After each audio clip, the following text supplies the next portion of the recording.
the numbers game, because I always find that quite interesting. Because when I was in sales, they say, you know, you've got to know your numbers. Yeah. And I looked into it deeper about the scientific approach to what numbers is and percentage. Yeah. And they're saying the amount of numbers that you need to understand your percentage is huge. Yeah. You can't do like 20 and figure out what your numbers are. Yeah. You have to get hundreds of numbers for the average to show itself, and then you can, from there you can make a. But a lot of people, like we were only selling maybe, because they were high-end furniture, it was maybe 3 or 5 a day. Right. So, and then how many people could we get to sell? We couldn't really always get what that number was. Yeah. What's your feeling towards numbers? And I don't like. I mean, the numbers. Sometimes you can measure the wrong thing. Okay, and I think numbers are helpful in that the statistics you get should be statistics that are helping you to identify gaps. Well, can you explain that to me? So statistics that management or anybody's looking at in terms of, sort of, for example, when you're selling furniture, you might have been looking footfall to sales, right? Yeah, yeah. So if you're measuring footfall to sales, then you'll have an idea of, you know, historically, what you should be looking at. Yeah. And the key is really to look at these numbers as a comparison so you can identify where the shortfalls are. And is that in the skill? Is it in the product? Is it in the environment? I see what you mean. Yeah. So the numbers should be used to tell a story. And the story that the numbers should be telling you are things like, you probably need to work in this area and that area and that area. Right. Yeah. They shouldn't really be used simply to say you haven't done enough, right? Yeah. And unfortunately, in pressurized call centers, what happens is you get a lot of people demotivated, because there are some really good, genuine people who want to sell well, and they're in call centers because it's the first rung for them, and they're in this call center, and the problem is that they are being constantly hit with, you've got to get more calls in, you've got to get more calls in. And I really think that we're not in that day and age anymore of just looking at how many calls these people have done. We should be looking at the conversion of the number of calls rather than how many. Yeah? Because if you're doing 100 calls, when you're meeting your quota on number of calls, but you're not meeting your quota on the conversion of those calls, then surely we've got to have a look at, you know, how realistic is it to expect somebody to make that many calls in the time period that they have? Yeah, I think that's a good point, because I know people that were in sales teams that they would just phone up anybody just to get the numbers in. And then they had their 100 calls for the day or whatever the number was, but the actual quality of them was just fluke if they came across somebody. Well, this is what we get at home. Those are the calls we get at home from people. You know, you'll get them from an overseas call centre, you'll get them from a local call centre, but those are the calls we get. Right. You know, often there are dialers involved. Do you know what a dialer is? Educate me in that. So this is an automated dialing system, where basically this machine, AI, as you would like to call it, is constantly dialing people. While call centre agents are on the phone. And as soon as they put the phone down, it's to stop wasting time, the next call's ready. Oh, I see. Because the dialer's already got a recipient ready to be spoken to.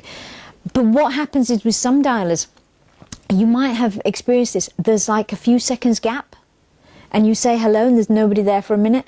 Well, I've had one with a robot voice. Right. That sounds like a real person. Yes. And I'm starting to talk to a robot, and then I ask a question, and there's no answer coming. I realise I'm not talking to a person. Yeah.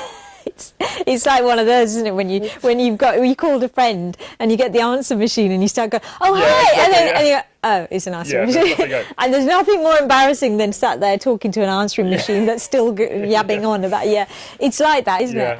That's AI today, and this is what's happening. And you know, whilst I think artificial intelligence really has its place it really does have its place in our world today, and I think it's an amazing thing that we have in terms of technology, the progress, fantastic. But when it starts to infringe on human communication, and it tries to do or tries to pretend to be getting there though, and it's not going to be long, I think, until we won't know the difference. I'm sure it won't. I mean, you nearly didn't know the difference on that one, did you? Give it 10 years, and I think we'll be having a complete. Well, 10 years down the line, I'm hoping to be retired. So of course. With so I won't be. So I won't be worried about it then. I'll just be saying no thanks. Yeah. But yeah, no, I think at the moment where we are in artificial intelligence, fantastic, it's brilliant, it's excellent. However, I don't think you can beat human communication. Not at the moment, no. Because whilst you might get AI on the phone and you may come across somebody who suddenly says, oh yeah, right, I'm interested.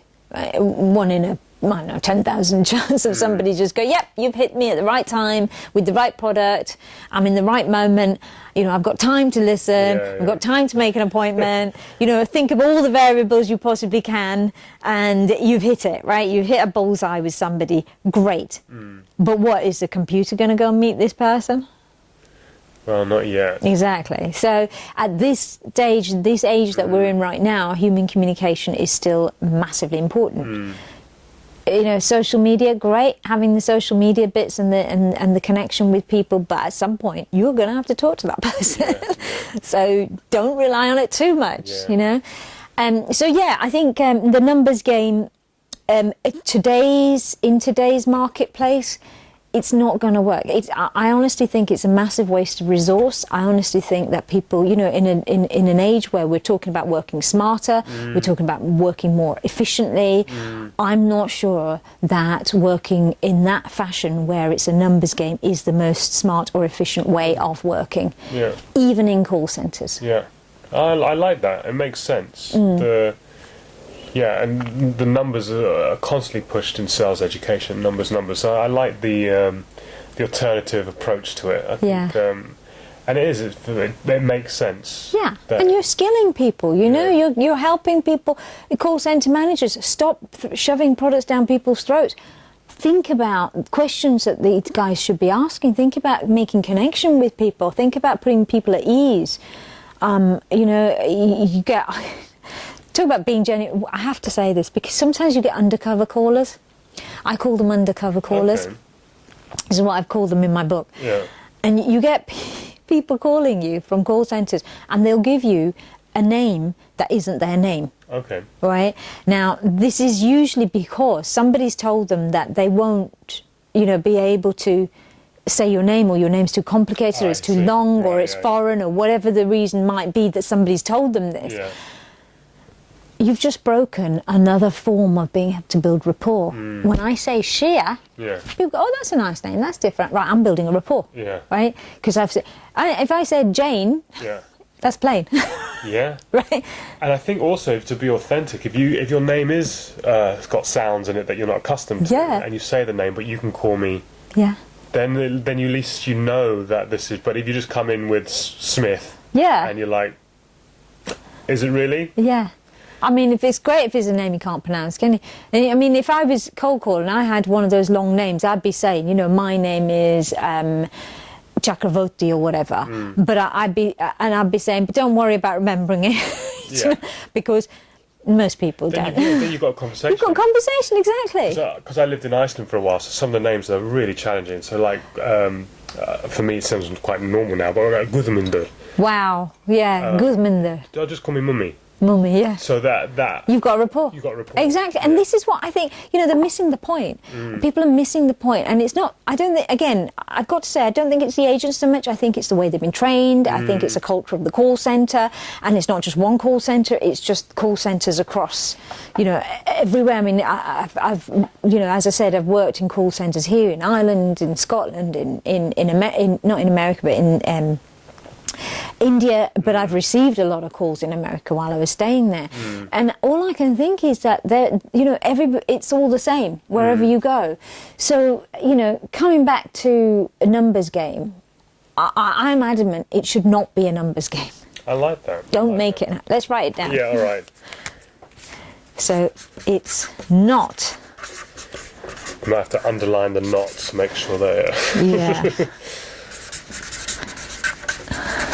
A numbers game. Yeah, you like that? Yeah, I do. There you go.